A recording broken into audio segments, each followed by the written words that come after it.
ಕೊಟ್ಟಿದ್ದಾರೆ. ಬಸವರಾಜ ಬೊಮ್ಮಾಯಿ ಅವರ ಸುಪುತ್ರ ಭರತ್ ಬೊಮ್ಮಾಯಿದು ಸೋಲು ಅಂತ ಕೂಡ ನಾನು ಹೇಳಲಿಕ್ಕೆ ನಾನು ತಯಾರಿಲ್ಲ. ಅಲ್ಲೂ ಕೂಡ ಒಬ್ಬ ರಾಜ್ಯದ ಒಬ್ಬ ಮುಖ್ಯಮಂತ್ರಿಯಾಗಿ ಅಲ್ಲೂ ಕೂಡ ಅವರು ಆ ಜನರನ್ನ ನೋಡ್ತಾ ಇದ್ದಂಥ ಪ್ರೀತಿ ಭಾವನೆ ಗಮನದಲ್ಲಿಟ್ಕೊಂಡು ಕಳೆದ ವಿಧಾನಸಭೆ ಚುನಾವಣೆಯಲ್ಲಿ ಅಲ್ಲಿ 30,000ಕ್ಕೂ ಹೆಚ್ಚು ನಮ್ಮ ಅಭ್ಯರ್ಥಿ ಸೋತಿದ್ರು. ಇಲ್ಲಿ ನಮ್ಮ ಕಾಂಗ್ರೆಸ್ ಅಭ್ಯರ್ಥಿಗೆ ಚನ್ನಪಟ್ಟಣದಲ್ಲಿ ಬರೀ 16,000 ಅಂತ ವೋಟ್ ಮಾತ್ರ ಬಂದಿತ್ತು. ಸಂಡೂರು ಕ್ಷೇತ್ರವನ್ನು ನಾವು ಮೊದಲಿಂದ ಕೂಡ ಕಾಂಗ್ರೆಸ್ ಪಕ್ಷ ಅದನ್ನು ಉಳಿಸ್ಕೊಂಡು ನಾವು ಬಂದಿದ್ದು. ಈ 3 ಚುನಾವಣೆ ನಮ್ಮ ಗ್ಯಾರಂಟಿ ಮತ್ತು ಅಭಿವೃದ್ಧಿ ಇವೆರಡೇ ಬಹಳ ಮುಖ್ಯ. ಅನೇಕ ನಮ್ಮ ವಿರೋಧ ಪಕ್ಷದ ಸ್ನೇಹಿತರುಗಳ ಟೀಕೆಗಳನ್ನು ತಾವೆಲ್ಲ ಗಮನಿಸಿದ್ರಿ. ನಾನು ಹೇಳಿದ್ದೆ ಹಿಂದೆ, ಟೀಕೆಗಳು ಸಾಯ್ತವೆ,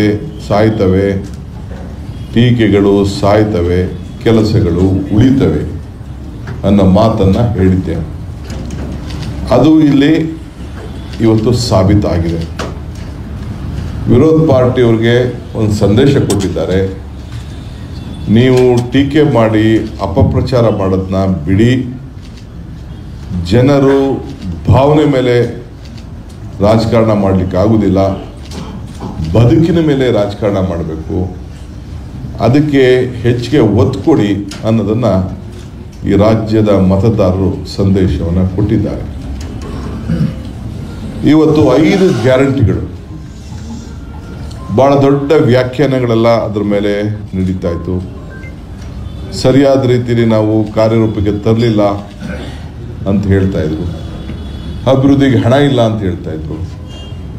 56,000 ಕೋಟಿ 225 ಕ್ಷೇತ್ರಕ್ಕೆ ಲೆಕ್ಕ ಹಾಕಿದ್ರೆ ಸರಾಸರಿ 225ರಿಂದ 250 ಕೋಟಿ ರೂಪಾಯಿ ಒಂದು ವರ್ಷಕ್ಕೆ ಒಂದು ಕ್ಷೇತ್ರಕ್ಕೆ ಹಣ ಹೋಗ್ತಾ ಇರೋದು ಅಭಿವೃದ್ಧಿಗಲ್ವೇ, ಜನರ ಬದುಕಿಗಲ್ವೇ, ಜನರ ಬದುಕು ಕಟ್ಕೊಳ್ತಾ ಇಲ್ವೇ, ಮನೆ ದೀಪ ಉರಿಸ್ತಾ ಇಲ್ವೇ,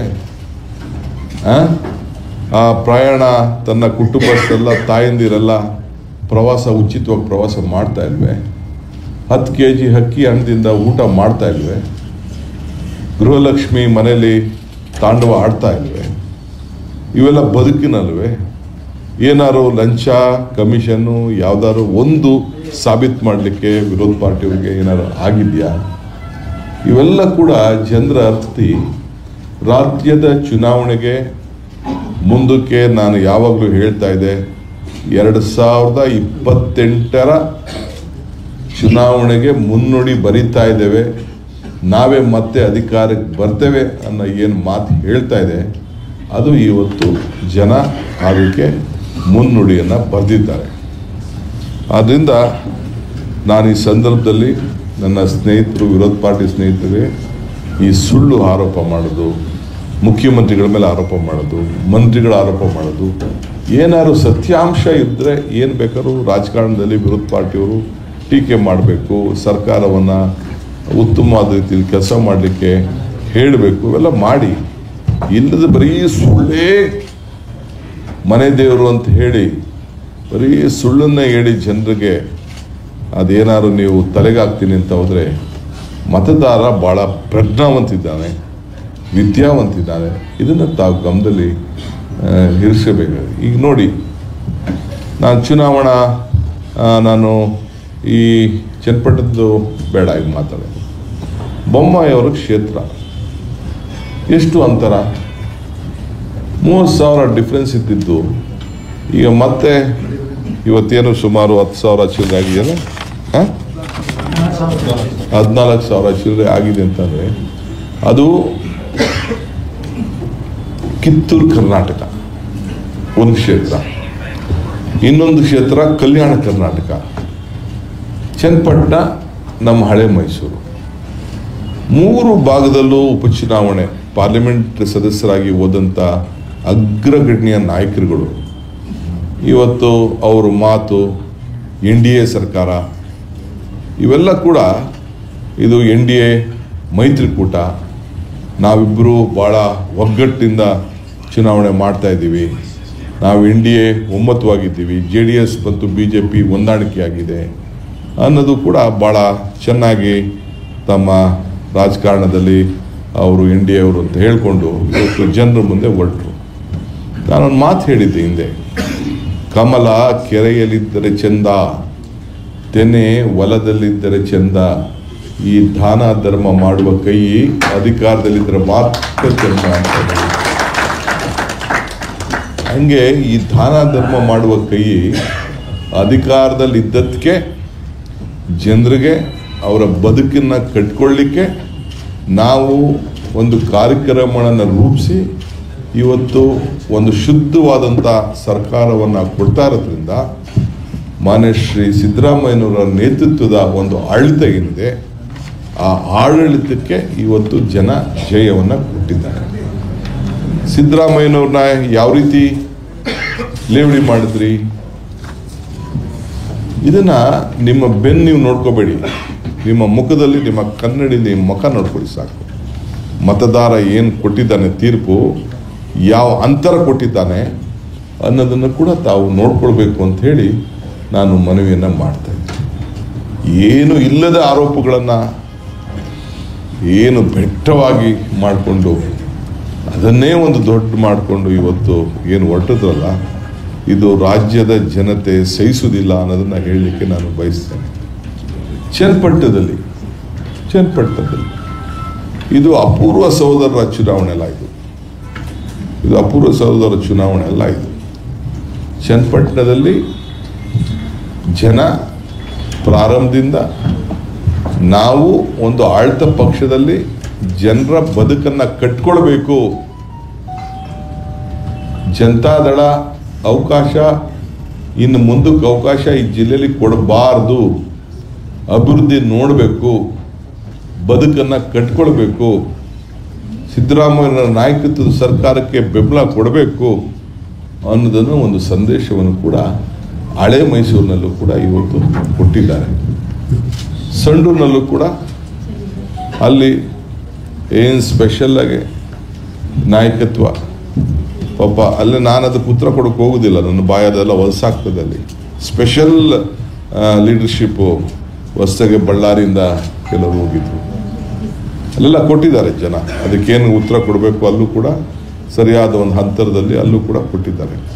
ಸೊ ಹಂಗೆ 3 ಕ್ಷೇತ್ರದಲ್ಲೂ ಕೂಡ ಕರ್ನಾಟಕ ರಾಜ್ಯದಲ್ಲಿ ನಮ್ಮ ಒಂದು ದೊಡ್ಡ ಗೆಲುವು, ಮುಂದಕ್ಕೆ ಅಭಿವೃದ್ಧಿ ಮಾಡ್ಕೊಂಡು ನೀವು ಹೋಗಿ, ನಿಮಗೇನು ನಾವು 136 ಸೀಟ್ ಕೊಟ್ಟಿದ್ದೋ ಅದೇ ದಿಟ್ಟಿನಲ್ಲಿ ನೀವು ಕೆಲಸ ಮಾಡ್ಕೊಂಡು ಹೋಗಿ. ಅದ್ರ ಜೊತೆಗೆ ಇವತ್ತು ಇನ್ನೂ 2 ಸೀಟ್ ಸೇರಿ 38 ಆಗಿದೆ. ಇನ್ನು ಬೇರೆ ನಂಬರ್ಗಳಿದೆ, ನಾನು ಅದನ್ನು ನನ್ನ ಬಾಯಲ್ಲಿ ಅದನ್ನು ಯಾರು ಆಂತರಿಕವಾಗಿ ನಮಗೆ ಸಹಕಾರ ಕೊಡ್ತಾ ಇದ್ದಾರೆ ಅಂಥೇಳಿ ನಾನು ಅದನ್ನು ಮಾತಾಡೋಕ್ಕೆ ಹೋಗೋದಿಲ್ಲ. ಮೊದಲು ನಾನು ಈ ಸಂದರ್ಭದಲ್ಲಿ ಈ ಚುನಾವಣೆ ಗೆಲುವಿಗೆ ಒಂದು ಗ್ಯಾರಂಟಿ ಕಾರಣ, ಸಿದ್ದರಾಮಯ್ಯನವರ ನಾಯಕತ್ವ ಕಾರಣ. 3ನೇದು ನಮ್ಮ ರಾಜ್ಯದ ಕಾರ್ಯಕರ್ತರು ಮತ್ತು ನಮ್ಮ ಶಾಸಕರು. ಅವರೇ ಇಲ್ಲಿ ಯಾರು ಮಂತ್ರಿಗಳಾಗಿರಲಿಲ್ಲ, ಶಾಸಕರಾಗಿಲ್ಲ, ಕಾರ್ಯಕರ್ತರಂತೆ ಅಲ್ಲೇ ಹೋಗಿ ಸ್ಥಳದಲ್ಲೇ ನಿಂತ್ಕೊಂಡು ಇವತ್ತು ಹಗಲು ರಾತ್ರಿ ದುಡಿದು ತಂದಂಥ ಜಯ. ನಾವು ಸಿದ್ದರಾಮಯ್ಯನವರು ಇಲ್ಲಿ ಮುಖ್ಯ ಅಲ್ಲ, ಇಲ್ಲಿ ನಾನು ಅಧ್ಯಕ್ಷನಾಗಿರ್ಬೋದು, ಅವ್ರು ಮುಖ್ಯಮಂತ್ರಿ ಆಗಿರ್ಬೋದು, ಆದರೆ ರಾಜ್ಯಕ್ಕೆ ಒಂದು ದೊಡ್ಡ ಶಕ್ತಿಯನ್ನು ಕೊಟ್ಟಿದ್ದಾರೆ, ಆಡಳಿತಕ್ಕೆ ಒಂದು ದೊಡ್ಡ ಶಕ್ತಿಯನ್ನು ಕೊಟ್ಟಿದ್ದಾರೆ. ಇನ್ನು ಮುಂದಕ್ಕೆ ನಾವು ಭಾಳ ಎಚ್ಚರಿಕೆಯಿಂದ ಇದನ್ನು ನಾವು ಮುಂದಕ್ಕೆ ಒಂದು ಆಡಳಿತವನ್ನು ಮುಂದುವರಿಸ್ಕೊಂಡು ಹೋಗ್ತೇವೆ ಅನ್ನೋ ಮಾತನ್ನು ಈ ಸಂದರ್ಭದಲ್ಲಿ ಹೇಳಲಿಕ್ಕೆ ನಾನು ಬಯಸ್ತಾ ಇದ್ದೇನೆ. ಸೊ ಇದಕ್ಕೆ ಮಾಧ್ಯಮ ಸ್ನೇಹಿತರು ಕೂಡ ನೀವು ಕೂಡ ವಿವಿಧ ರೀತಿಯಲ್ಲಿ ವಿಶ್ಲೇಷಣೆ ಮಾಡಿದ್ದೀರಿ. ಒಂದು ಅಂತ ಕೂಡ ಬರೆದಿದ್ದೀರಿ, ಮುಖಭಂಗ ಅಂತ ಬರೆದಿದ್ದೀರಿ, ಏನಂತ ತಮಗೆ ಇಳಿಸಿದ್ದ ತೋಚಿಕೆ ಮೇಲೆ ಹೇಳಿದ್ದೀರಿ. ಕೆಲವು ಮಾಧ್ಯಮ ಸ್ನೇಹಿತರುಗಳು ಏನೇನು ಹೇಳಿದ್ರು ಅಂತ ನಾನು, ಯಾಕೆಂದರೆ ಪಾಪ ಯಾರೋ ಒಬ್ಬರಿಬ್ಬರು ಮಾತಾಡಿದರು, ನಾನು ಟಿ ವಿಲಿ ಗಮನಿಸಿದ್ದೆ, ಅದನ್ನೆಲ್ಲ ನಾನು ನೆನಪು ಮಾಡಿಸ್ಕೊಳಕ್ಕೆ ಹೋಗೋದಿಲ್ಲ. ಸೊ ಉತ್ತರನೇ ಅದಕ್ಕೆ ಸಾಕ್ಷಿ, ನಂಬರ್ಗಳೇ ಸಾಕ್ಷಿ. ಇದಕ್ಕೆ ನಿಮಗೂ ಕೂಡ ಈ ಸಂದರ್ಭದಲ್ಲಿ ತಾವು ಕೂಡ ನಮ್ಮ ಅಭಿವೃದ್ಧಿಗೋಸ್ಕರ ತಾವು ಸಹಕಾರ ಕೊಡಬೇಕು ಅಂತೇಳಿ ತಮ್ಮಲ್ಲೂ ಕೂಡ ನಾನು ಮನವಿಯನ್ನು ನಾನು ಮಾಡ್ತೇನೆ. 3 ಕ್ಷೇತ್ರದ ಮತದಾರರಿಗೆ ನನ್ನ ಸಾಷ್ಟಾಂಗ ನಮಸ್ಕಾರಗಳನ್ನು ಅರ್ಪಿಸಲಿಕ್ಕೆ ಈ ಸಂದರ್ಭದಲ್ಲಿ ನಾನು ಬಯಸ್ತೇನೆ. ಇದು ನೀವು ಕೊಟ್ಟಂಥ ಸಾಲ, ಭಾಳ ಹೆಜ್ಜೆಯಿಂದ ನಿಮ್ಮ ಸಾಲವನ್ನು ನಾವು ತೀರಿಸಬೇಕು. ರಾಜ್ಯಕ್ಕೆ ಕೊಟ್ಟಂಥ ಒಂದು ಸಂದೇಶ, ಭಾಳ ಜವಾಬ್ದಾರಿಯಾಗಿ ನಾವು ಆಡಳಿತವನ್ನು ಕೊಡಬೇಕು ಅನ್ನೋದನ್ನು ತಾವು ಮನವರಿಕೆಯನ್ನು ಮಾಡಿಕೊಟ್ಟಿದ್ದೀರಿ. ಸೊ 3 ಕ್ಷೇತ್ರದ ಮತದಾರರ ಪಾದಗಳಿಗೆ ನನ್ನ ಸಾಷ್ಟಾಂಗ ನಮಸ್ಕಾರಗಳನ್ನು ಅರ್ಪಿಸಲಿಕ್ಕೆ ನಾನು ಬಯಸ್ತಾ ಇದ್ದೀನಿ.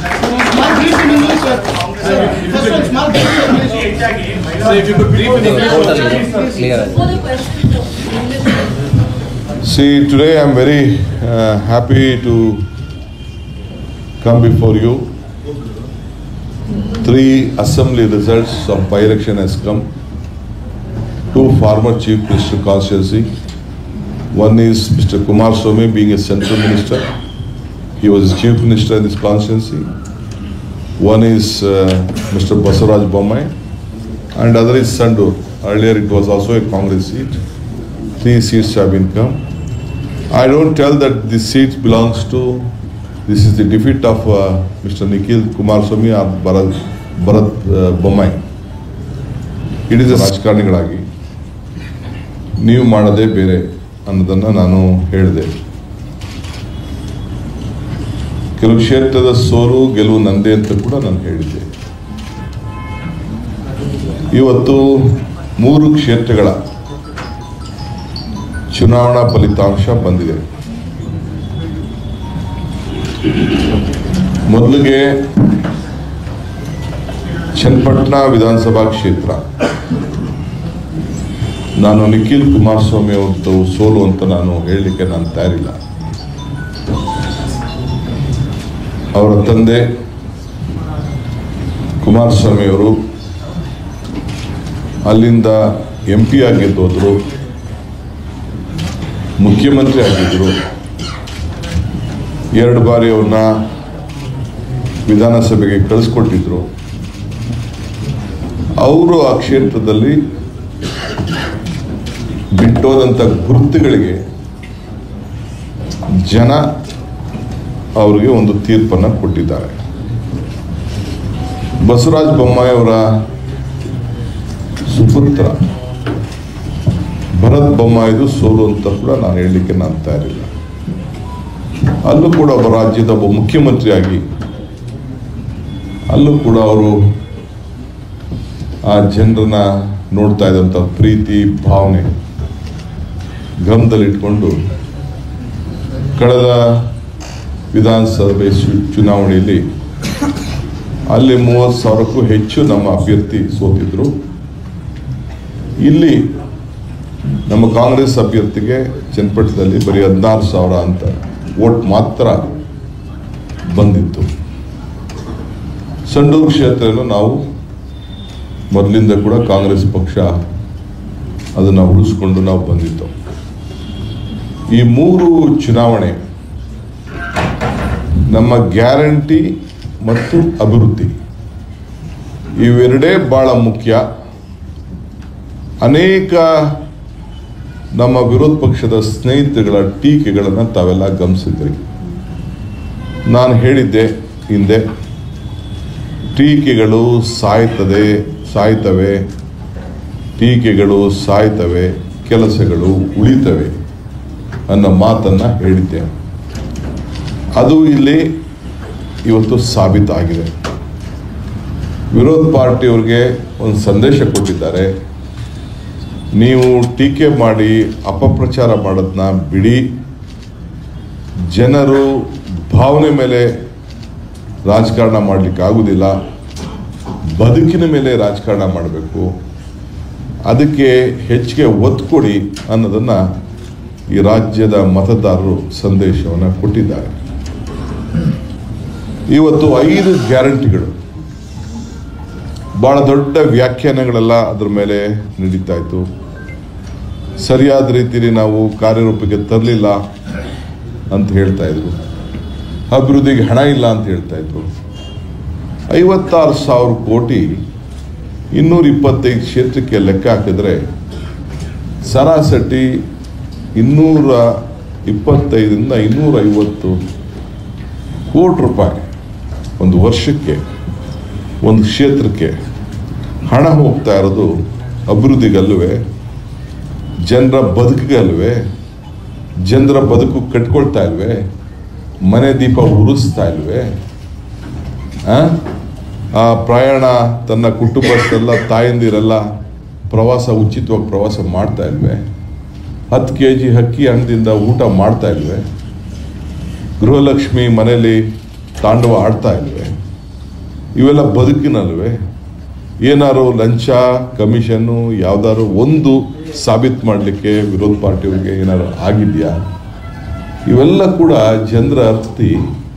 ರಾಜ್ಯದ ಚುನಾವಣೆಗೆ ಮುಂದಕ್ಕೆ ನಾನು ಯಾವಾಗಲೂ ಹೇಳ್ತಾ ಇದ್ದೆ, 2028ರ ಚುನಾವಣೆಗೆ ಮುನ್ನುಡಿ ಬರಿತಾ ಇದ್ದೇವೆ, ನಾವೇ ಮತ್ತೆ ಅಧಿಕಾರಕ್ಕೆ ಬರ್ತೇವೆ ಅನ್ನೋ ಏನು ಮಾತು ಹೇಳ್ತಾ ಇದೆ, ಅದು ಇವತ್ತು ಜನ ಅದಕ್ಕೆ ಮುನ್ನುಡಿಯನ್ನು ಬರೆದಿದ್ದಾರೆ.